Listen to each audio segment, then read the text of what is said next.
The American Society of Cinematographers, the Producers Guild of America, and Revelations Entertainment present the 2009 Camera Assessment Series. What is the best way to tell my story and market my story? Well, the primary tool, right? Camera.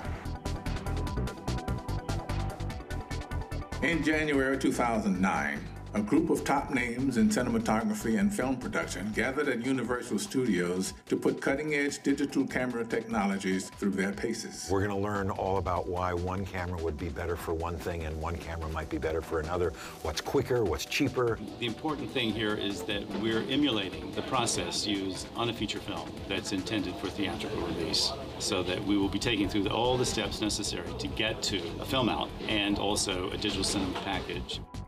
A big part of what we're doing here today is creating a library so that people can understand the matrix of different strengths and weaknesses in order to make an educated choice as to what tool to use for their particular job. One of the things that Revelations Entertainment, which is Morgan Freeman's and my company, have been really committed to is looking at technology as it affects our industry and trying to stay ahead of it. It's really important to do that by working with manufacturers of technology because they can learn from us as much as we can learn from them.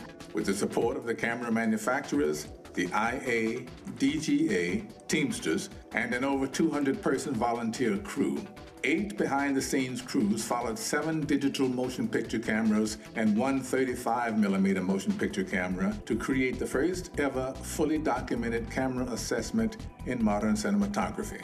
The various DPs that we've had have put together really challenging lighting combinations and camera setups to really test the boundaries of what the cameras can do. You know, in film, you've got printer lights, and you make your adjustments in your red, green, and blue. You do your timing. Now with the digital, it's what button do you have, which one do I turn, how do I turn it? The toolbox has moved from having 3 knobs as opposed to, 3,000 knobs now that you have in the DI process, within the cameras themselves, within the actual post-process. Cinematographers photographed identical scenes in real-world production environments that were designed to analyze the performance characteristics of each camera. And the idea for these tests is not to create some kind of competitive evaluation between cameras, but to give each camera the chance to show what its strengths are. This is an 8-camera rig so that we can get all 8 cameras in as close proximity to each other as possible so that they were all looking at exactly the same lighting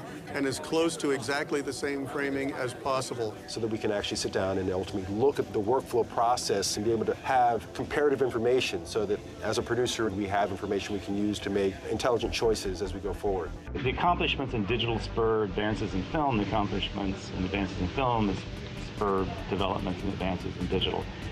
This is inevitable. This camera assessment series is really about that's the kind of feel I want. And I can't yet say that, a digital camera is going to eclipse the intangibleness of what you see in film, but I certainly can say that these tools are coming up to par with being able to release them on the big screen, for sure. This is a turning point because you've never seen such collegiality. People trying to figure out the best technology to help producers tell their stories and get it to the best population to watch it and view it, and at what cost, what circumstances the cameras work best. It is a turning point.